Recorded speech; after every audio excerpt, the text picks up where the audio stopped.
آخر یہ مائل کرنا کس طرح ہے؟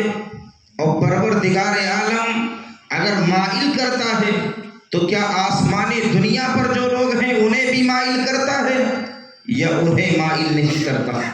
حدیث پاک ہے جب اللہ تبارک و تعالی کسی بندے سے محبت فرماتا ہے تو حضرت جناب جبریل کو بلاتا ہے، اے جبریل فلاں بندے سے میں محبت کرتا ہوں، تم بھی اس بندے سے محبت کرو۔ حضرت جبریل امی تمام آسمان دنیا پر تمام فرشتوں کے درمیان اس بات کو رکھتے ہیں، اے فرشتے، روئے زمین پر ایک بندہ ہے جس سے اللہ محبت فرماتا ہے، میں بھی محبت کرتا ہوں، تمہاری بھی ذمہ داری ہے تم بھی اس بندے سے محبت کرو۔ اس کے بعد پھر یہ آسمان دنیا سے سفر نیچے کی جانب ہے، اللہ تبارک و تعالی اس بندے سے اس قدر کام لیتا ہے کہ پروردگار عالم جب کام لے لیتا ہے تو لوگ خود بخود اس بندے سے محبت کرتے ہیں۔ قرآن کریم کی تفسیر یہ ہے کہ جب وہ بندہ نیک عمل کرتا ہے تو پروردگار لوگوں کے دلوں کو مائل فرما دیتا ہے۔ سبحان اللہ سبحان اللہ۔ آپ مجھے بتائیں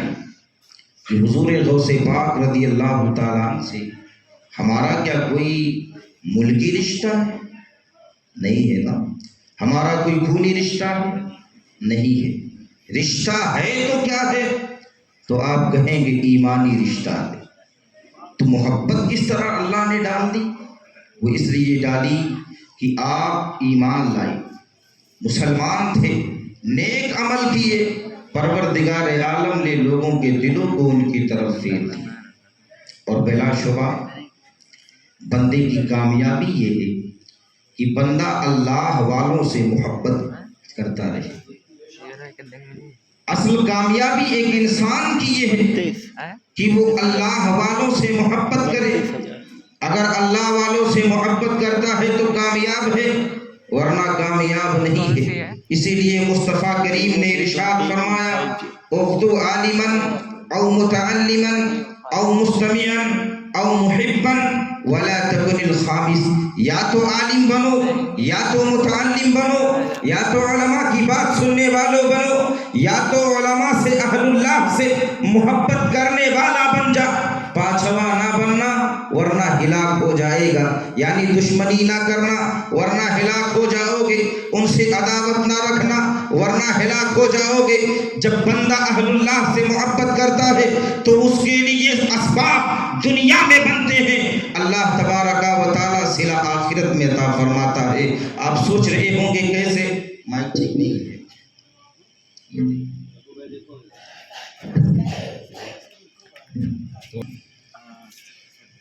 صحابہ کی جماعت میں ارشاد فرمایا، بنی اسرائیل کا ایک قصہ بیان کیا۔ قصہ کیا ہے؟ بہت مشہور بات ہے، ہر بندہ سن بھی چکا ہوگا۔ رسول کائنات نے ارشاد فرمایا کہ بنی اسرائیل میں ایک قاتل تھا جس نے 99 لوگوں کو قتل کیا تھا۔ سنا نا آپ لوگوں نے؟ 99 قاتل کا واقعہ سنے ہوں گے نا؟ چلیے، اللہ کے حبیب ارشاد فرماتے ہیں کہ خوف خدا اس کے دل میں اتر جاتا ہے۔ تائب ہونے کے لیے نکلا، کسی راہب سے ملاقات، راہب سے کہا میں نے 99 لوگوں کو قتل کیا، کیا پروردگار عالم سے اگر معافی چاہوں تو کیا تمہارا اور میرا پروردگار معاف فرما دے گا؟ کہا کہ یہ کیسے؟ تم نے 99 لوگوں کو قتل کیا، اب معافی مانگنے کے لیے جا رہے ہو؟ نہیں، پروردگار معاف نہیں فرمائے گا۔ کہا جب معاف نہیں ہو سکتا تو پھر یہ گنتی 99 کیوں اسے 100 کر دیتے؟ 100 کر دیا، آگے بڑھا، کچھ دن گزرے، پھر رات میں سو رہا تھا، دل میں بات آئی توبہ کر لیں۔ بخاری شریف کے اندر ایک پھر اٹھا، کسی عالم صاحب سے ملاقات ہوئی۔ بنی اسرائیل میں کوئی جانکار بندہ تھا جس سے ملاقات ہوئی۔ اسے کہا میں نے 100 لوگوں کو قتل کیا ہے، اب معافی چاہتا ہوں، کیا پروردگار عالم اس گناہ کو معاف فرما دے گا؟ اس نے کہا کہ فلاں آبادی میں اہل اللہ رہتے ہیں، اللہ کے کچھ محبوبین بندے رہتے ہیں، وہاں چلے جائیں، ان کے وسیلے سے دعا کریں یا ان کے ہاتھ پر توبہ کریں، اللہ کی ذات سے امید ہے کہ پروردگار عالم معاف فرما دے گا۔ ابھی یہ بندہ چلا ہی تھا، تھوڑی دور پر گیا کہ روح کب سے منصری سے پرواز کر گئی، عذاب کے فرشتے آ گئے اور رحمت کے فرشتے بھی آ گئے۔ عذاب کے فرشتے کہہ رہے ہیں ہم اسے عذاب دیں گے اور اسے عذاب کی جانب لے جائیں گے۔ رحمت کے فرشتے کہتے نہیں نہیں، ہم اسے عذاب نہیں دینے دیں گے، اس لیے کہ یہ تائب ہونے والا تھا۔ اللہ تبارک و تعالی جو بندہ تائب ہوتا ہے اسے قبول فرماتا ہے۔ دونوں فرشتے آپس میں جھگڑ رہے ہیں، ایک تیسرا فرشتہ انسانی شکل میں ظاہر ہوا۔ کہا کیوں جھگڑ رہے ہیں؟ کہا اس لیے کہ اسے ہم چاہتے ہیں کہ اسے عذاب دے، یہ چاہتے ہیں کہ اسے عذاب نہ دیا جائے، حالانکہ یہ 100 آدمیوں کا قاتل ہے۔ آواز آتی ہے، اس بندے نے بھی کہا، وہ فرشتہ جو بندے کی شکل میں آیا تھا اس نے کہا کہ ٹھیک ہے، ایک بات بتاؤں، اگر میرے مشورے پر اور میری بات پر آپ دونوں عمل کریں تو میں بتاؤں، زمین کو ناپ لی جائے، زمین اگر اللہ والے سے قریب ہے تو رحمت کا فرشتہ لے جائے، اگر اللہ والے سے دور ہے تو عذاب کا فرشتہ لے جائے۔ جب زمین ناپی گئی آواز آتی ہے، اے زمین سمٹ جا، اس لیے کہ یہ میرے محبوب بندوں کی جانب جا رہا تھا۔ زمین سمٹ گئی، اہل اللہ سے قریب ہے۔ اب رحمت کے فرشتوں کو آواز آتی ہے، رحمت کے فرشتے اس کو رحمت میں سمیٹ لے، اسے رحمت کے فرشتے اسے رحمت کے کنارے کرے، اس پر عذاب کا فرشتہ مسلط نہ کرا جائے۔ آخر کیا پتا چلا؟ جب بندہ اہل اللہ سے محبت کرتا ہے تو پروردگار عالم اسے عذاب نہیں دیتا ہے، اس پر رحمت کے فرشتے مسلط ہوتے ہیں، عذاب کے فرشتے مسلط نہیں ہوتے ہیں۔ سرکار غوث پاک رضی اللہ تعالیٰ عنہ سے اگر ہم محبت کرتے ہیں تو کیا اس کا صلہ نہیں ملے گا؟ ابھی حضرت بیان کر رہے تھے، اعلیٰ حضرت نائب غوث اعظم ہیں کہ نہیں؟ بلا شبہ ہیں۔ سیدنا غوث پاک کی سب سے بڑی کرامت اگر ہم آپ سے پوچھیں کیا ہے تو آپ بتا پائیں گے؟ سب سے بڑی کرامت حضور غوث پاک کی کون سی کرامت ہے؟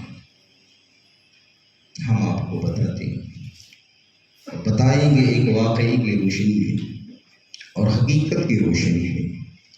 سیدنا اعلیٰ حضرت رضی اللہ تعالیٰ کی بارگاہ میں جید علماء رہا کرتے تھے۔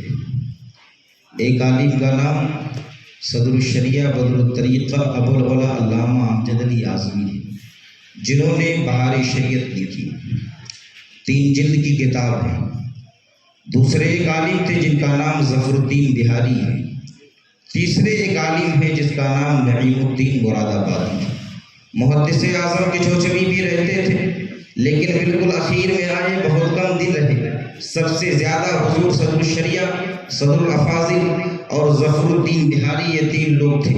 حضور صدر الشریعہ فرماتے ہیں کہ جب بھی حضرت سامنے آتے تو حضرت کے لیے ہم کتابیں کھولتے اور ڈیسک لگاتے، اور استفتے جو باہر سے آتے آپ فرماتے ہیں کہ ہم حضرت کے پاس پیش کرتے، حضرت جواب لکھتے تو ہم اسے باہر ممالک میں اور جگہوں پر ارسال کر دیا کرتے تھے۔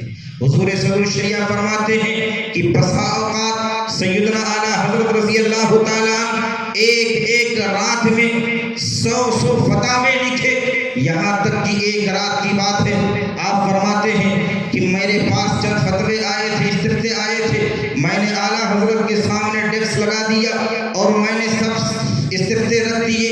اعلیٰ حضرت کو دیکھ کر لگ رہا تھا کہ آج تو یہ 2-1 بجے رات تک مطالعہ کریں گے اور ان سب فتووں کا جواب دے دیں گے، اس کے بعد سوئیں گے۔ لیکن سیدنا اعلیٰ حضرت نے استفتے پر ایک نظر ڈالی، سوالات پر ایک نظر ڈالا، اس کے بعد میں کہا آپ حضرات جائیں، سو جائیں، صبح اس کا جواب انشاءاللہ لکھ دوں گا۔ حضور صدر الشریعہ فرماتے ہیں ایک دن کی اور بات ہے کہ ایسا لگ رہا تھا کہ حضرت آج پوری رات لکھیں گے۔ میں نے جو ہی استفتے کو ڈیسک پر سجایا، حضرت نے استفتے کو دیکھا، سوالات پر نظریں دوڑائی، اس کے بعد کہا کہ آج نہیں، صبح لکھ دیں گے۔ اور اس دن کا جو مسئلہ تھا، حضور صدر الشریعہ فرماتے ہیں کہ جس دن پہلی بار یہ مسئلہ آیا تھا، فجر کی نماز کے بعد حضرت بیٹھے، آپ نے کہا اس کا جواب یہ ہے، اس کا جواب یہ ہے، اس کا جواب یہ ہے۔ حضرت صدر الشریعہ فرماتے ہیں کہ میں نے جب دوسری رات اعلیٰ حضرت نے یہ فرمایا کہ ہم صبح نکلیں گے تو ہم باہر آئے، اور باہر آنے کے بعد میں ہم نے میٹنگ کی، ہم نے مشورہ کیا کہ آج کی رات ہم دیکھیں گے کہ حضرت کے پاس کتابیں بھی نہیں ہے، ہم کتابوں کو الماریوں میں سجا چکے تھے، لیکن صبح جب ہوئی تو اعلیٰ حضرت رضی اللہ تعالیٰ عنہ نے جواب ارشاد فرما دیا، کہیں ایسا تو نہیں ہے کہ جب ہم لوگ سونے کے لیے جاتے ہیں تو اعلیٰ حضرت آ کر مطالعہ کرتے ہیں، اس کے بعد جواب لکھتے ہیں، کہیں ایسا تو نہیں ہے۔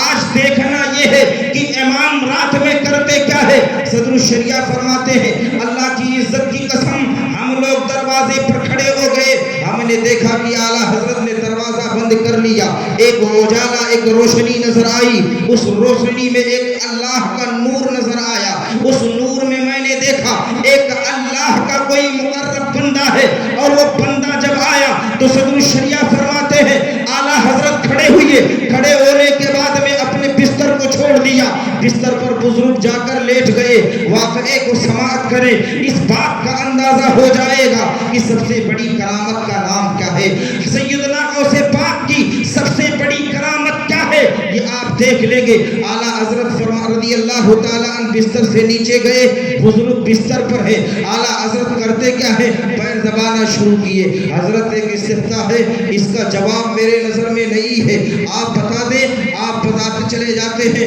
بزرگ جواب ارشاد فرماتے جاتے ہیں، اس کا جواب یہ ہے، اس کا جواب یہ ہے، اس کا جواب یہ ہے، یہاں تک کہ سارے استفتوں کا جواب سیدنا اعلیٰ حضرت کو مل گیا۔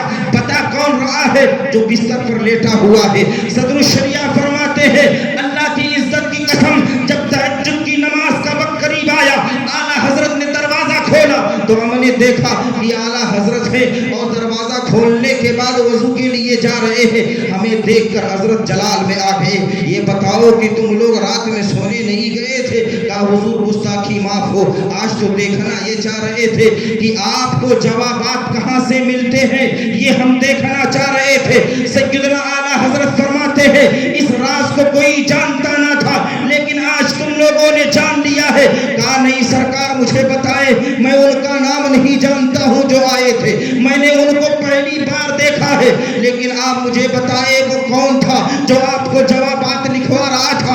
آپ فرماتے ہیں جب روئے زمین کا کوئی بندہ پریشان ہوتا ہے تو امام محمد رضا کی جانب آتا ہے، انڈونیشیا کا مفتی پریشان ہوتا ہے تو احمد رضا کے پاس آتا ہے، بھارت کا مفتی پریشان ہوتا ہے تو احمد رضا کے پاس آتا ہے، لیکن احمد رضا جس مسئلے پر پریشان ہوتا ہے کہیں نہیں جاتا، اپنے آقا غوث اعظم کے پاس جاتا ہے، وہی تھے جو جواب دے رہے تھے، احمد رضا کہیں اور نہیں جا رہا۔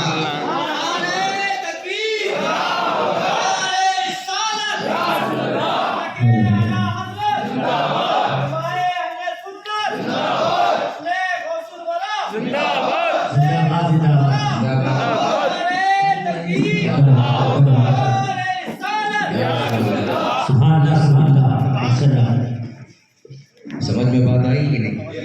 غوث اعظم کی سب سے بڑی کرامت اعلیٰ حضرت، کیا اعلیٰ حضرت، کہا کہ حضرت رات میں کون تھے، بستر پر لیٹ گئے، لیٹنے کے بعد پیر دبا رہے، حضرت سوال یہ، غوث پاک فرماتے جواب یہ، حضرت سوال یہ، غوث پاک فرماتے جواب یہ، اور یہ کوئی قصہ نہیں ہے، کتاب کا نام الدولۃ المکیہ ہے، جانتے نا، 153 صفحے کی کتاب ہے، کس زبان میں ہے؟ عربی۔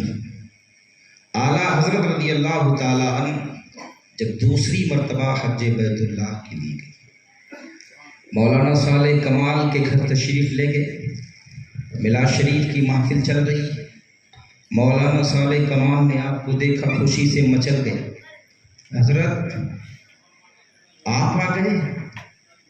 مولانا صالح کمال کہاں گئے؟ مکہ کے، اور اعلیٰ حضرت کو دیکھ کر مچل گئے، حضرت آپ آ گئے؟ آپ آ ہی گئے ہیں تو کچھ خطاب فرماتے۔ سیدنا اعلیٰ حضرت بخار کی شدت و نفاست سے بالکل کرا رہے تھے، لیکن اعلیٰ حضرت اپنے آپ میں اعلیٰ حضرت نہیں تھے، غوث پاک کی کرامت تھے نا، غوث پاک کی کرامت تھے، رسول کائنات کے معجزات میں سے عظیم معجزہ تھے۔ آپ کھڑے ہوئے خطبہ پڑھنے کے بعد 1-2 منٹ نہیں، مسلسل 3.25 گھنٹہ عربی زبان میں گفتگو کرتے رہے۔ ابھی مولانا صالح کمال کو ایک مسئلہ بھی پیش کرنا ہے۔ مسئلہ کیا ہے؟ مولانا دلشاد صاحب جانتے ہیں، شریف مکہ نے مولانا صالح کمال کو ایک پرچی دی تھی اور کہا تھا تم سنی حضرات رسول کائنات کے علم غیب کو ثابت کرتے ہو، ایک رسالہ لکھ کر میرے دربار میں پیش کرو، میں اس کا مطالعہ کروں، اس کے بعد فیصلہ کروں گا کہ حضور کو علم غیب ہے کہ نہیں ہے۔ تم کہتے ہو حضور کو علم غیب ہے، لیکن اسی مکے میں کچھ لوگ ہیں جو رسول کائنات کے علم غیب کو نہیں مانتے۔ مولانا صالح کمال نے اعلیٰ حضرت کو یہ بات ابھی بتائی نہیں ہے۔ اعلیٰ حضرت کی جو گفتگو ہو رہی ہے وہ کس پہ ہو رہی ہے؟ علم غیب مصطفیٰ پر ہو رہی ہے، اور مسلسل 3.25 گھنٹہ اعلیٰ حضرت جب ختم کرتے ہیں، چلنے کا ارادہ فرماتے ہیں، مولانا صالح کمال وہی پرچی لا کر حضرت کے ہاتھ پہ رکھتے ہیں۔ حضرت یہ جواب بھی لکھنا ہے۔ آپ فرماتے ہیں مجھے تو بخار ہے، میں کیسے لکھ سکتا ہوں؟ کہا حضور شریف مکہ کے دربار میں پیش کرنا ہے اور بہت زیادہ دن بھی نہیں ہے۔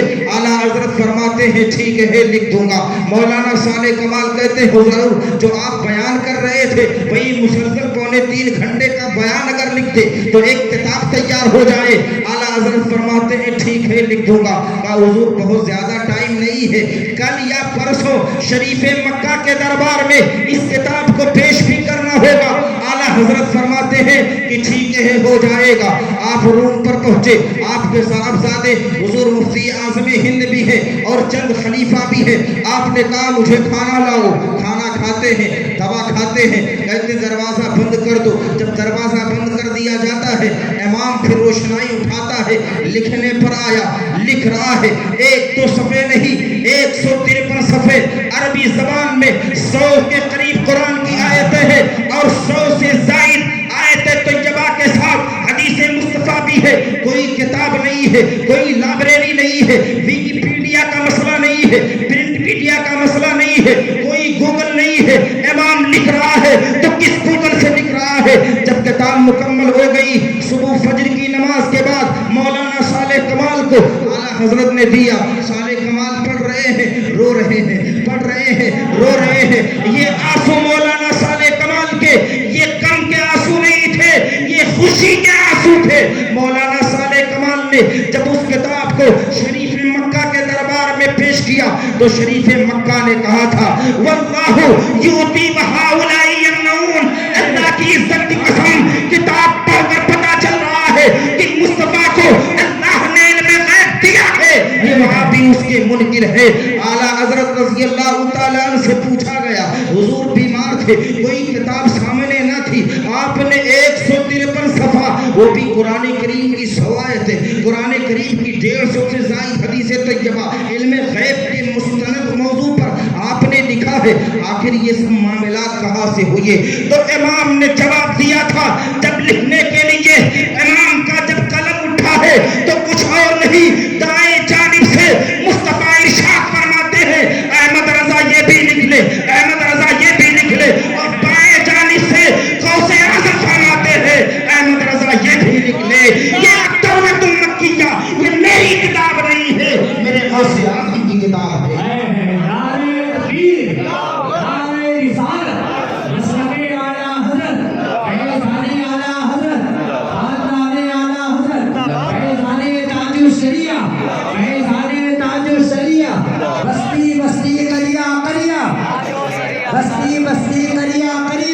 جو سریا نعرہ تکبیر، نعرہ رسالت، سبحان اللہ سبحان اللہ۔ ماتر 8 گھنٹوں میں 153 صفحہ لکھنا کمال کی بات ہے، کمال نہیں، آج تک کسی نے نہیں لکھا۔ حضرت فرما رہے تھے نا کہ 1000 سے زائد کتابیں، بلا شبہ 1000 سے زائد کتابیں امام نے لکھی۔ اب بتائیے اعلیٰ حضرت رضی اللہ تعالیٰ غوث پاک کی سب سے بڑی کرامت ہے کہ نہیں؟ وہ اس لیے کہ مردے کو جلا دینا یا کس کی مٹھی میں کیا ہے بتا دینا یہ اولیاء اعظام کی سب سے چھوٹی کرامت ہے. اور کرامت یہ معیار ولایت بھی نہیں ہے. کرامت یہ معیار ولایت نہیں ہے. ولی سے کرامت کا ظہور ہو تبھی وہ ولی ہے. نہیں، اگر ظہور نہ بھی ہو تب بھی وہ اللہ کا ولی ہے. اور کرامت کو معیار سمجھ لینا یہ گمراہیت ہے. آج لوگ تو کہتے ہیں کہ پیر صاحب کوئی کرامت دکھائے کہ نہیں دکھائے. اگر کرامت دکھائے تو مرید ہوں گے ورنہ نہیں. حالانکہ یہ نہیں ہے. اصل استقامت ہے. کیا ہے استقامت؟ استقامت کسے کہتے ہیں؟ انسان کو کھانا نہ ملے پھر بھی رب کی عبادت کرتا رہے. انسان کو کھانا نہ ملے پھر بھی شکر ادا کرتا رہے. محنت و مزدوری کر کر خود پڑھے اپنی اولادوں کو پڑھائے. استقامت ہے. کھڑا نہیں ہو پا رہا ہے نماز نہ چھوڑے. استقامت ہے. اور ذہن کو قریب کروں کربلا کے میدان میں بیٹوں کی لاش تڑپ رہی ہے. اسلام پر کوئی سودا نہیں. استقامت ہے. علی اکبر کو قتل کر دیا گیا. صبر ہے. استقامت ہے. اور محمد کے بے گور و کفن لاش پڑے ہیں. صبر ہے. استقامت ہے. اصل کرامت نہیں استقامت ہے. جب ولی استقامت پر رہ کر باب کرامت کا عبور حاصل کرتا ہے تو پروردگار عالم پھر مٹھیوں میں کرامت ڈال دیتا ہے. حضرت جنید بغدادی کے پاس دو شخص آئے. دل میں بات ہے کہ آج مرید ہو جانا ہے لیکن ناپنا ہے نا کہ یہ ولی ہے کہ نہیں. یہ ناپنا ہے کہ یہ ولی ہے کہ نہیں. دل میں دونوں یہ بات لے کر نکلتے ہیں کہ آج ہم سیب کھانا چاہتے ہیں. جنید بغدادی اگر سیب کھلا دیتے ہیں تو یہ اللہ کے ولی ہے دل کی بات جاننے والے. ارے بھائی یہ معیار ولایت نہیں ہے کہ ہمہ وقت کوئی ولی انسان کے دل کی بات جان لے. نہیں، اللہ فضل فرماتا ہے تو وہ جان لیتا ہے. ہمہ وقت کا عقیدہ رکھنا یہ اہل سنت کا عقیدہ نہیں. اللہ کے ولیوں کو ہمہ وقت علم غیب بھی نہیں ہوتا. ہاں غوث پاک کا یہ مسئلہ ہے. آپ فرماتے ہیں کہ جیسے اپنے مریدوں کو میں دیکھتا ہوں ویسے ہی ہاتھ پر ایک ہتھیلی پر رائی کا دانہ دیکھ رہا ہوں. تو یہ تو ان کے فضائل ہیں. یہ ان کا مرتبہ ہے. لیکن ہر ولی کے لیے یہ سیٹ کرنا جائز نہیں. جنید بغدادی کے پاس دونوں پہنچے. آپ نے کہا خادم سیب لاؤ. یہ دونوں دل میں سوچ رہے ہیں کہ یہ آدھے ولی ہو گئے. سیب سامنے ہے. اگر سیب ہمیں کھانے کے لیے دے دیتے ہیں تو ٹھیک ہے ہم ان کو ولی مان لیں گے. حضور جنید بغدادی کہتے ہیں صاحبوں تم آئے ہو سیب سامنے موجود ہے لیکن میں تمہیں ایک واقعہ سناتا ہوں. جنید بغدادی فرماتے ہیں میں بچپن میں تھا چھوٹا تھا. بغداد میں ایک مداری آتا تھا اور مداری لوگوں کو کھیل دکھاتا تھا. کا کھیل یہ ہے کہ مداری آتا اور آنے کے بعد مجمع ہوتا. مجمع میں ایک شخص کی جیب میں اپنی انگوٹھی ڈال دیتا. گھوڑے جو اس کا گدھا یا گھوڑا ہوتا اس کی آنکھ پر پٹی ڈال دیتا. اس کے بعد گھوڑے یا گدھے کے قریب آ کر کہتا گدھے میری انگوٹھی کہاں ہے لے آ. گدھا جاتا وہاں سے انگوٹھی لے آتا. حضرت جنید بغدادی ان صاحبوں سے کہتے ہیں صاحبوں اگر تمہیں میں سیب نہ کھلاؤں جیسا تم گھر سے چلتے ہوئے دل میں یہ بات لے کر آئے تھے تو اگر نہ کھلاؤں تو تمہارے نزدیک ولی نہیں اور اگر کھلا دیتا ہوں تو اللہ والوں کی نظر میں اس گدھے کی طرح ہوں. بلا شبہ اصل کرامت نہیں ہے اصل استقامت ہے. جہاں غوث پاک کی کرامتیں بے شمار ہیں وہاں کبھی استقامت پر اور آپ کی تعلیمات پر بھی نظر ڈال دیں کہ آپ کی تعلیمات کیا ہے. آپ فرماتے ہیں ارشادات میں سے ایک ارشاد یہ ہے کہ اللہ کی عزت کی قسم کوئی بندہ پیدائش سے لے کر قیامت تک چلے پہ چلا کرتا رہے، لیکن اللہ کا مقرب بندہ اس وقت تک نہیں بن سکتا جب تک کسی پیر کامل کے دامن سے وابستہ نہ ہو جائے۔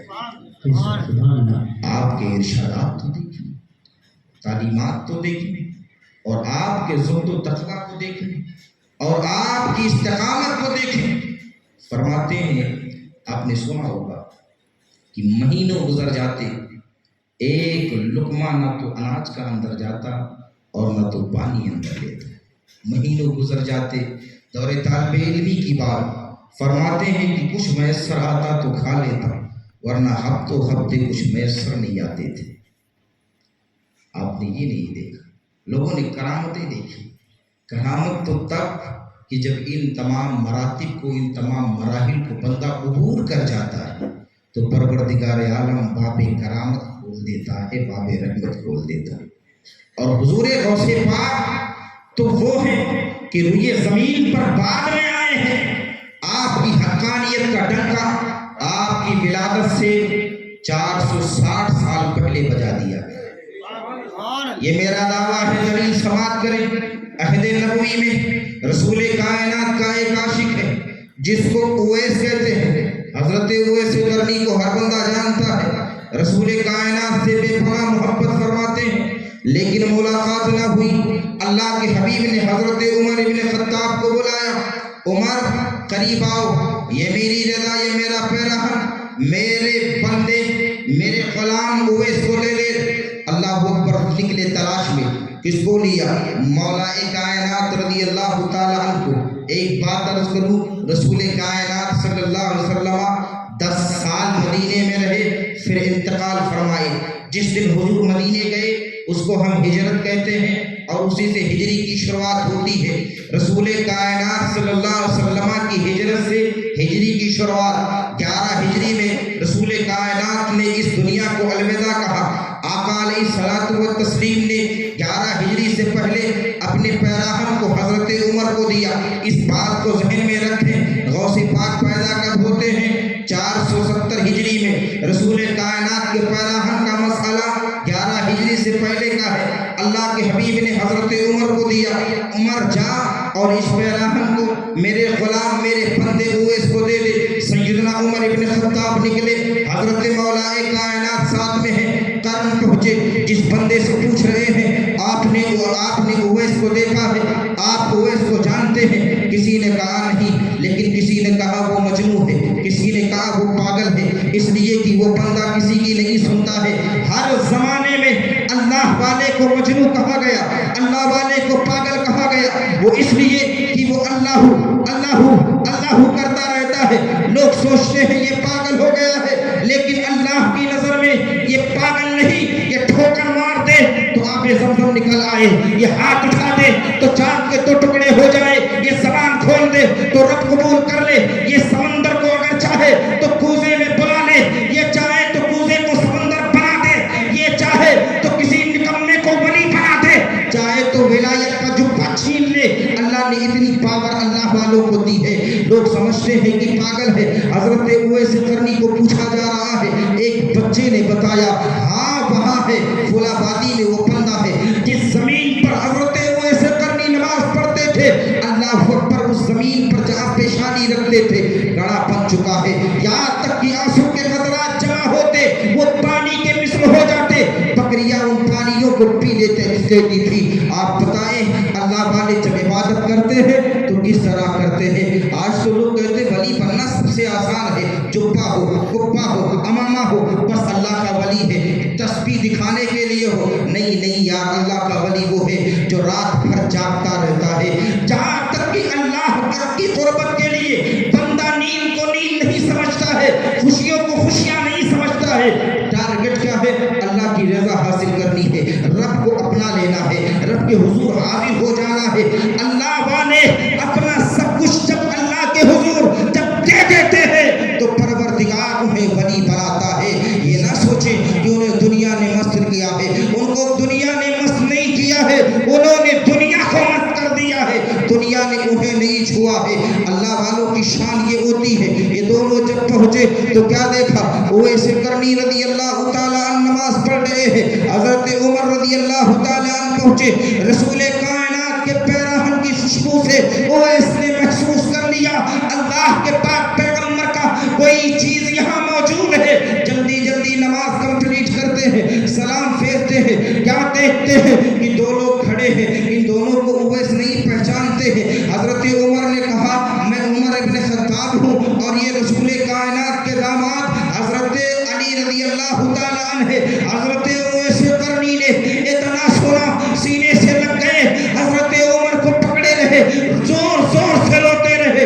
عمر نے کہا تمہارے لیے خوشخبری لایا ہوں، مصطفیٰ نے پیراہن دیا ہے، اسے پہن لو، اور آقا نے ارشاد فرمایا ہے کہ میری امت کے لیے دعا کریں۔ حضرت اویس قرنی کہتے ہیں کہ میں تو یار ایسا انسان ہوں کہ خود بھی نہیں معلوم کہ میں مقبول بارگاہ الہی ہوں یا نہیں ہوں، لیکن آقا نے کہہ دیا ہے تو غلام کی ذمہ داری ہے، غلام ضرور دعا کر دے گا۔ حضرت اویس قرنی گر گئے، سجدے میں ہے، اب دعا کر رہے ہیں، اے پروردگار میرے آقا نے حکم دیا ہے، میرے آقا کی امت کی مغفرت فرما دے۔ آواز آتی ہے اویس سر اٹھا، آدھی امت کو تیرے لیے بخش دیا ہے اور آدھی امت کو عبد القادر کے لیے بخش دیا ہے، ابھی میرا امام پیدا نہیں ہوا ہے، 460 سال باقی ہے، حقانیت کا ڈنکا بجایا جا رہا ہے۔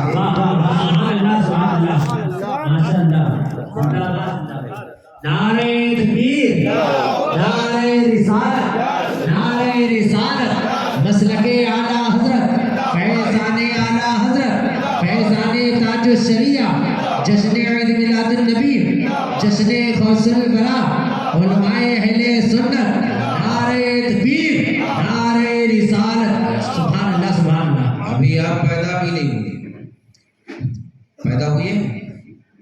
ارے بھائی پیدا کب ہوئے پہلے بتا دیا۔ 470 میں 10 نکالے، 460 سال کے بعد آنا ہے۔ آج آواز آ رہی ہے عبد القادر اویس قرنی نے عرض کی مولا یہ اویس کون ہے؟ کہا اویس میرے محبوب کا غلام ہے اور لاڈلا بھی ہے، میں اس سے محبت کرتا ہوں وہ مجھ سے محبت کرتا ہے، میرا محبوب ان سے محبت کرتا ہے اور وہ لاڈلا محبوب سے محبت کرتا ہے۔ آئے بعد میں، اور یہ اللہ والوں کا مسئلہ ہے، اعلیٰ حضرت رضی اللہ تعالیٰ عنہ کا بھی مسئلہ ہے۔ اچھا ہو کیوں نہ ہو؟ اس لیے کہ سب سے بڑی کرامت ہے نا، سب سے بڑی کرامت ہے۔ کتاب کا نام ہے شہنشاہ کاٹھیا واڑ، گجراتی زبان میں یہ کتاب شائع ہوئی، اس میں ایک بزرگ کا واقعہ موجود ہے۔ حضرت سید صالح سراج قادری رحمۃ اللہ تعالی بڑے پائے کے ولی اور بزرگ ہیں، اپنی خانقاہ میں بیٹھے ہوئے طلباء کو بخاری شریف کا درس دے رہے ہیں۔ سبحان اللہ۔ اس واقعے کو بھی سنے ایمان تازہ ہو جائے گا۔ مائک ساتھ نہیں دے رہا ہے، 2% بھی نہیں دے رہا ہے، اس پورے مہینے میں ایک بھی تاریخ کالی نہیں، لیکن اس سے گندا مائک پہلی بار، بہت خراب، بولنے نہیں دے رہا ہے۔ کچھ کریں کوشش کی آواز نہ کیجیے، وہ ہم کیا بتائیں، بڑھائیے۔ ہلو، درود پاک پڑھیں، اللہم صلی علی سیدنا مولانا سراج قادری رحمۃ اللہ۔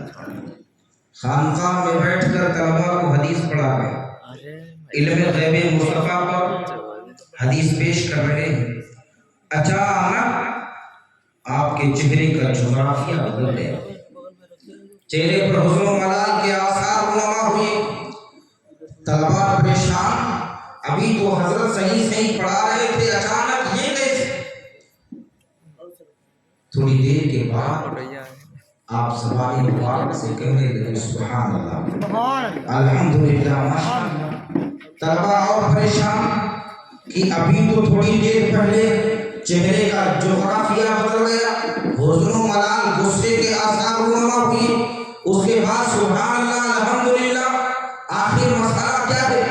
ایک طالب علم کھڑا ہوا، حضور گستاخی معاف ہو، تھوڑی دیر پہلے آپ کے چہرے کا جغرافیہ بدل گیا، اس کے بعد حزن و ملال کے آثار رونما ہوئے، پھر آپ زبان مبارک سے کہنے لگے سبحان اللہ الحمدللہ۔ حضرت یہ بات سمجھ میں نہیں آ رہی ہے۔ حضرت سید صالح سراج قادری فرماتے ہیں کہ جب علم غیب مصطفیٰ پر میں حدیثوں کا انبار لگا رہا تھا تو اللہ کی جانب سے یہ بتایا گیا، اللہ کی جانب سے ولی کی زبان پر یا ولی کے دل میں جو بات آتی ہے اسے الہام کہتے ہیں۔ آپ فرماتے ہیں اللہ کی جانب سے بتایا گیا، ابھی تو یہ زمین پر وہ فرقہ پیدا نہیں ہوا ہے جو رسول کائنات کے غیب کا منکر ہوگا۔ میں نے جب اتنا سنا تو کہا اے پروردگار، کیا یہ زمین پر ایسا کوئی فرقہ ہوگا جو اپنے محبوب کا کلمہ بھی پڑھے گا اور ان کے غیب کا منکر بھی ہوگا، ان کے علم غیب کا بھی منکر ہوگا؟ تو اللہ کی جانب سے بتایا گیا کہ ہاں یہ فرقہ پیدا ہوگا۔ اے میرے عزیز طلبہ، جب میں نے یہ بات سنی تو چہرے کا جغرافیہ بدل گیا، حزن و ملال کے آثار رونما ہوئے، غصے کے آثار رونما ہوئے، لیکن اللہ کی جانب سے تھوڑی دیر کے بعد یہ بتایا گیا جب یہ فرقہ پیدا ہوگا تو پروردگار عالم اپنے بندوں کو گمراہ نہیں چھوڑے گا بلکہ ان کی رہنمائی کے لیے ایک مرد کلندر کو پیدا کرے گا۔ اے میرے عزیز طلبہ، جب میں نے یہ سنا تو پھر میں نے زبان سے کہا سبحان اللہ الحمدللہ ماشاءاللہ۔ اے میرے عزیز طلبہ، یاد کرو کہ اگر میں چاہوں تو اسی نشست میں بتا دوں کہ وہ کہاں پیدا ہوگا اور اس کا نام کیا ہوگا۔ ابھی اعلیٰ حضرت پیدا نہیں ہوئے ہیں، ابھی یاد کیجئے 273 یا 72 سال باقی ہے پیدا ہونے کے لیے۔ بزرگ فرماتے ہیں یہ زمین پر جب یہ فرقہ پیدا ہوگا تو اللہ کی عزت کی قسم پروردگار عالم بندوں کی رہنمائی اور ہدایت کے لیے بریلی کی سرزمین پر امام محمد رضا کو پیدا کر رہے گا جو ان کے باطل عقائد و نظریات کی تابوت میں آخری کیل نصب فرما دیں گے۔ غوث اعظم تو غوث اعظم ہے، غوث اعظم کی کرامت کا یہ مسئلہ ہے کہ وہ 273 سال بعد پیدا ہو رہے ہیں لیکن حقانیت کا ڈنکا آج بجایا جا رہا ہے۔ سبحان اللہ سبحان اللہ۔ ادھر 200 ادھر 273 اور ادھر 400 اور یہ بھی صرف کوئی قصہ نہ سمجھ، قرآن کریم میں کیا ذکر نہیں ہے؟ اللہ کے حبیب کب آئے؟ سب سے بعد آدم سے عیسیٰ تک ہر کسی نے کہا میرے بعد ایک نبی آئے گا، میرے بعد ایک نبی آئے گا، اور انہوں نے کہا جو کہا، انبیاء نے جو کہا، اللہ نے جب کسی کو وجود بھی نہ دیا تھا، قرآن کریم کے الفاظ ہیں وَإِذْ أَخَذَ اللَّهُ مِيثَاقَ النَّبِيِّينَ لَمَا آتَيْتُكُم مِّن كِتَابٍ وَحِكْمَةٍ ثُمَّ جَاءَكُم رَّسُولٌ مُصَدِّقٌ لِّمَا مَعَكُمْ لَتُؤْمِنُنَّ بِهِ وَلَتَنصُرُنَّهُ قال أقررتم وأخذتم على ذلكم إصري قالوا أقررنا قال فاشهدوا وأنا معكم من الشاهدين۔ اللہ نے کسی کو جب پیدا بھی نہیں کیا تھا تب بھی سب کو جمع کر کے عہد و پیمان لے لیا تھا کہ میں اپنا نبی بھیجوں گا، اپنا پیغمبر بھیجوں گا، اس پر ایمان لاؤ گے کہ نہیں لاؤ گے، مدد کرو گے کہ نہیں کرو گے۔ سب نے ایک زبان کہا تھا پروردگار ضرور ایمان لائیں گے اور مدد کریں گے۔ تو یہ مصطفیٰ علیہ السلام بعد میں آئے ہیں، لیکن آدم سے لے کر عیسیٰ تک ہر کسی نے آپ کی حقانیت اور آپ کی بشارت کی خوشخبری دی، یہاں تک کہ قرآن کریم میں جناب موسیٰ اور عیسیٰ کا واقعہ بھی موجود ہے۔ انہوں نے کہا میرے بعد جو آئے گا اس کا نام احمد ہے، میرے آقا کا زمین پر نام محمد ہے اور آسمان پر نام احمد ہے۔ تو یہ میرے آقا کا کرم ہے، یہ میرے آقا کا مسئلہ ہے۔ میرا نبی تو میرا نبی ہے، میرے نبی کے غلام بعد میں آتے ہیں، حقانیت کا ڈنکا پہلے بجایا جا رہا ہے۔ وہ غوث اعظم ہو یا اعلیٰ حضرت ہو، یہ بعد میں تشریف لائے ہیں، ان کی حقانیت کا ڈنکا پہلے بجا دیا گیا۔ اور آپ دیکھیں کہ حضرت محمد کا اس بیٹے کے لیے خطاب کر رہے تھے، مجمع کے بعد ایک بچہ آیا، وہی کھڑا ہوا، محمد کا فرماتے ہیں اس کو باہر کرو۔ وہ سے پاک بچے تھے یار، بچہ کوئی اور نہیں تھا. کون تھا؟ یوسف پہلے اس لیے بتا رہا ہوں تاکہ اور ذہن کو قریب کریں. باہر کیا گیا، پھر تھوڑی دیر کے بعد آ گیا. آج تو کسی کو کہہ دیا جائے آپ اٹھیں، ہم کمزور سمجھتے ہیں، ہمیں تو فلاں نے باہر بھگا دیا. لیکن غوث پاک اس محفل کو محفل سمجھ کر آ رہے تھے. غوث پاک سمجھ رہے تھے کہ یہ محفل یقیناً اللہ والوں کی محفل ہے اور اس کے صدقے میں پروردگار طریقے رحمت فرما دیتا ہے. کیا ایسا نہیں ہے کہ پروردگار عالم ایک فرشتے کو یہ زمین پر بھیجتا ہے، وہ فرشتہ وہ یہ زمین پر گشت کرتا ہے، جانے کے بعد عرض کرتا مولا میں نے دیکھا کہ یہ زمین پر تیرے بندے فلا فلا جگہ یہ کام کر رہے تھے، کوئی شراب پی رہا تھا، کوئی چوری کر رہا تھا، لیکن ہاں اے رب کائنات میں نے دیکھا چند بندے ایک جگہ بیٹھ کر تیرے محبوب بندوں کا ذکر کر رہے تھے. رب ارشاد فرماتا ہے فرشتوں گواہ رہنا میں نے ان کی مغفرت فرما دی. فرشتے عرض کرتے مولا سب کی مغفرت فرما دی. کہاں سب کی؟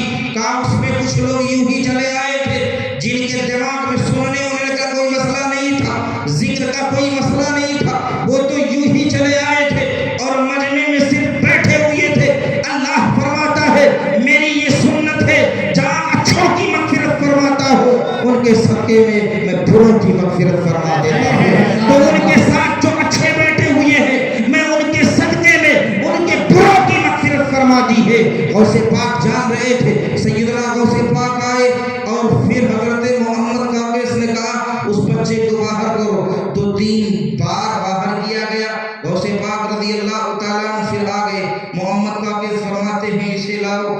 مسجد کے قریب ممبر لگا ہوا تھا، اسی ممبر کے قریب غوث پاک کو بٹھایا گیا. آپ نے سینے سے لگایا مجمع کو مخاطب کر کے او مجمع والے یہ نہ سمجھنا اس بچے کو ذلیل و رسوا کرنے کے لیے باہر نکال رہا تھا. نہیں اللہ کی عزت کی قسم نظر ولایت سے دیکھ رہا ہو یہ وہی بچہ ہے، یہی بغداد کا ممبر ہوگا اور یہ اعلان کرے گا قدمی ہاتھی علی رقبتی کلی ولی اللہ ہے. یہ میرا قدم تمام اولیاء نظام کی گردنوں پر ہے. آپ فرماتے ہیں ان قریب یہ وہی بچہ ہے جو غوث الاحواز کی کرسی پر فائز ہوگا. سبحان اللہ سبحان اللہ ماشاء اللہ. میرے مجمع میں بیٹھے ہوئے تمام لوگوں پہ سناٹا چھا گیا. ایک چھوٹا سا بچہ یہ غوث بنے گا. اللہ والوں کی نظر جان گئی. محمد علی بن حیدی کا واقعہ بیان کیا تھا حضرت نے. بڑے مستند ہے نا. جس نے حضور کا دیدار کیا، جس نے حضور کا دیدار کیا وہ مستند ہے یار. بلا شبہ اس نے حضور ہی کا دیدار کیا، کسی کا دیدار نہیں. اس لیے اللہ کے پاک پیغمبر ارشاد فرماتے ہیں کہ جس نے خواب میں مجھے دیکھا اس نے شیطان کو نہیں بلکہ مجھے کو دیکھا. شیطان میں اتنی ہمت نہیں ہے کہ مصطفیٰ جیسا چہرہ تھا. اس کی دلیل بھی حضرت عبداللہ ابن عباس بڑے جلیل القدر صحابی ہیں. رات میں سوتے ہیں مصطفیٰ علیہ السلام کے چہرے پر دعا کا دیدار ہوتا ہے. سبحان اللہ. حضرت ام المومنین ام میمونہ کے پاس پہنچے. ام المومنین میں نے رسول کائنات کو حالت منام میں دیکھا ہے. ام المومنین فرماتی وہ مصطفیٰ کا شیشہ رکھا ہوا، وہ آئینہ جس میں مصطفیٰ چہرے پر دعا دیکھا کرتے. تم اپنا چہرہ دیکھو بہت روشن چہرہ ہے.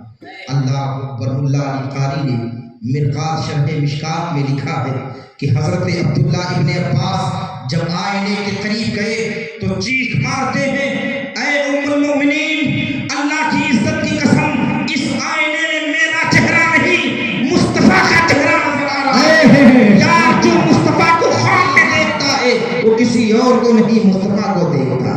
سبحان اللہ. حضرت علی بن حیدی بڑے مستند ہیں. علی بن حیدی یہ خود اس واقعے کے راوی ہیں. آپ فرماتے ہیں سیدنا غوث پاک رضی اللہ تعالیٰ عنہ نے مجھ سے فرمایا کہ چلے حضرت احمد بن حنبل کی قبر پاک کی زیارت کریں. اب یہاں یہ بھی یاد رکھیں، آج تو گنتی بہت یاد کرائیں گے. 200 سال سے زائد ہو گئے حضرت احمد بن حنبل کو انتقال فرمانے. کتنے سال؟ 200. آپ سے نہیں کہا غوث پاک کے زمانے کی بات کر رہا ہوں، ان کے زمانے سے 200 سال پہلے انتقال فرما چکے ہیں۔ کتاب مرقات شرح مشکات ہے، ملا علی قاری رحمۃ اللہ تعالی علیہ چاروں اماموں کے حالات آپ نے بڑی تفصیل سے لکھی ہے۔ آپ فرماتے ہیں کہ یہ علی بن حیدی اور حضور غوث پاک آپ کی قبر انور پر پہنچے۔ حضرت احمد بن حنبل کون ہیں؟ چاروں اماموں میں سے ایک امام ہیں۔ چار امام ہیں نا، امام اعظم ابو حنیفہ، امام شافعی، امام مالک، امام احمد بن حنبل، چار ہی امام ہیں۔ کچھ لوگ مغالطے میں ڈالتے ہیں، لوگوں کو ورگلانے کی کوشش کرتے ہیں کہ یہ پانچواں امام کہاں سے آ گیا، امام احمد رضا کہاں سے آ گئے؟ تو ہم کہتے ہیں نادانوں، پانچواں نہیں، امام بخاری کہاں سے آ گئے، امام مشکات کہاں سے آ گئے، امام مسلم کہاں سے آ گئے، امام ابو داؤد کہاں سے آ گئے، امام نسائی کہاں سے آ گئے، پھر آگے امام علی مقام حضرت مولا کائنات آ گئے۔ امام کہنے کا مطلب یہ نہیں ہوتا ہے کہ وہ مصلی کا امام ہو، وہ امام ہو جس کی ہم پیروی کرتے ہیں، یہ مقصد نہیں ہے۔ امام سے ہم مراد لیتے ہیں آقا، امام سے مراد لیتے ہیں رہنما، امام سے مراد لیتے ہیں منجا۔ امام کا ہر جگہ مطلب یہ نہیں ہے، ورنہ پھر امام صاحب کو کیا کہیں گے، پھر محلے کے امام صاحب کو کیا کہیں گے؟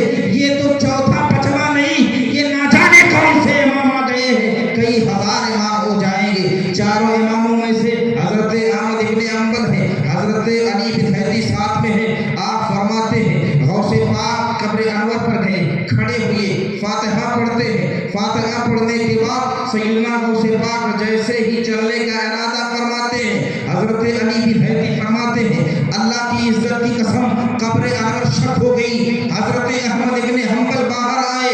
یاد رکھیں کہ 200 سال سے زائد کا عرصہ گزر چکا ہے، زمین میلی نہیں ہوتی، زمن میلا نہیں ہوتا، محمد کے غلاموں کا کفن میلا نہیں ہوتا۔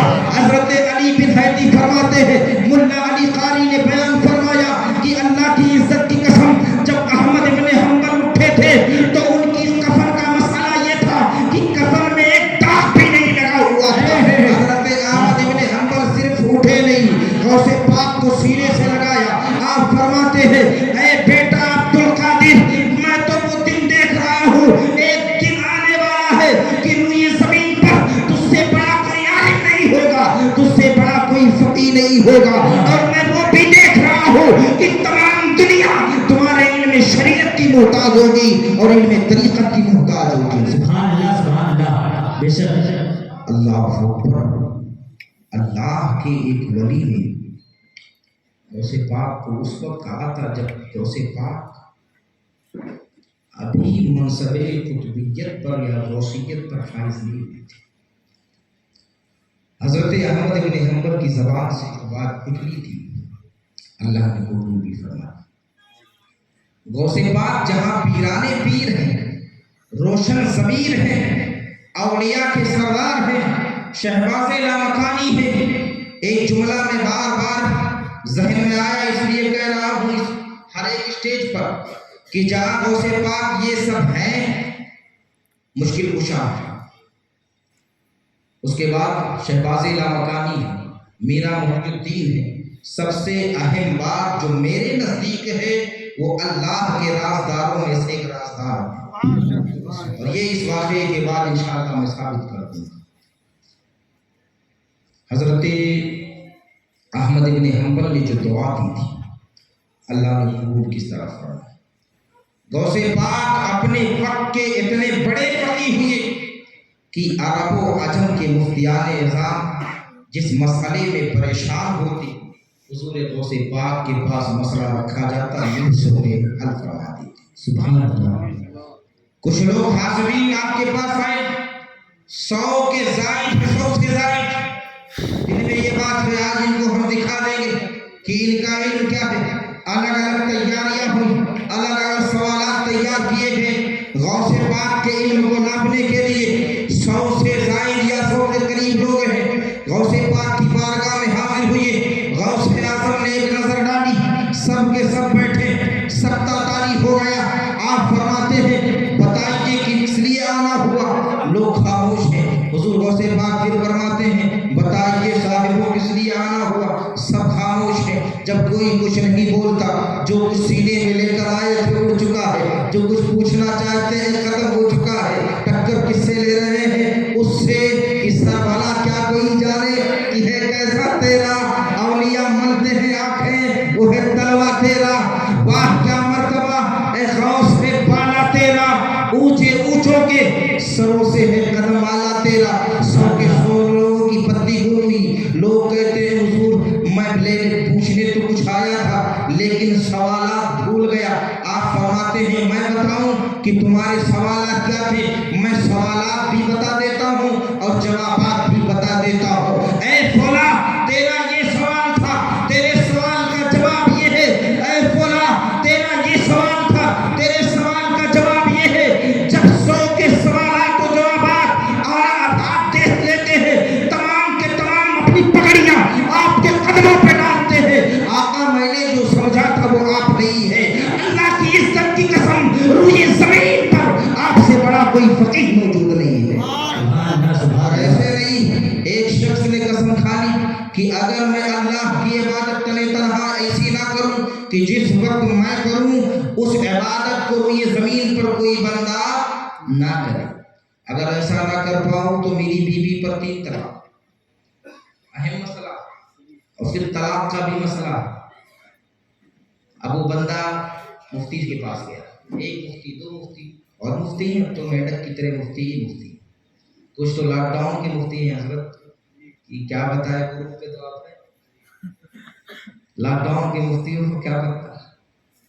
کچھ مفتی ایسے بھی ہیں جن کو ایک بار عروج پر جانے کا نشہ چڑھ گیا تھا، میرے حضور تاج الشریعہ کے علم کے مقابل میں آنا چاہ رہے تھے، حالانکہ اللہ نے اتنا چھوٹا کیا کہ ان کے قد کہیں دکھ نہیں رہے ہیں، اس لیے کہ اللہ والوں سے ٹکر لینا بڑا مشکل ہے۔ اللہ فرماتا ہے نا من عاد لی ولیا فقد آذنتہ بالحرب، ان اللہ یحب الابرار الاقفیاء الذین اذا غابوا لم یفتقدوا وان حضروا لم یدعوا ولم یعرف قلوبهم مصابیح الہدی یقولون من کل وراء مظلمۃ۔ اللہ فرماتا جب میرے کسی بڑی سے کوئی دشمنی کرتا تو میں اس سے اعلان جنگ کرتا ہوں۔ اب اللہ اعلان جنگ کرے تو شہرت کون دلائے گا؟ تو تمام مفتیان اعظام کا یہ مسئلہ تھا، اس میں جو کچھ مفتی تھے انہوں نے جواب دیا کہ ایسا نہیں ہو سکتا، اب اس کی بیوی پر 3 طلاق پڑھی جائے گی، وہ اس لیے کہ اگر یہ آزان دیتا ہے تو روئے زمین پر ہر سیکنڈ آزان کی صدا بلند ہوتی ہے، اگر نماز پڑھتا ہے تو اللہ کے کچھ بندے ایسے بھی ہیں جو ہمہ وقت آزان اور نماز میں مشغول ہوتے ہیں، اگر روزہ رکھتا ہے تو ہر دن کوئی نہ کوئی بندہ ضرور روزہ رکھتا ہے، تو اب اس کی بیوی بچ نہیں پائے گی۔ تمام خانقاہوں اور تمام مفتیان اعظام کی بارگاہوں سے اس نے یہی جواب پایا۔ آخر میں کسی بندے نے بتایا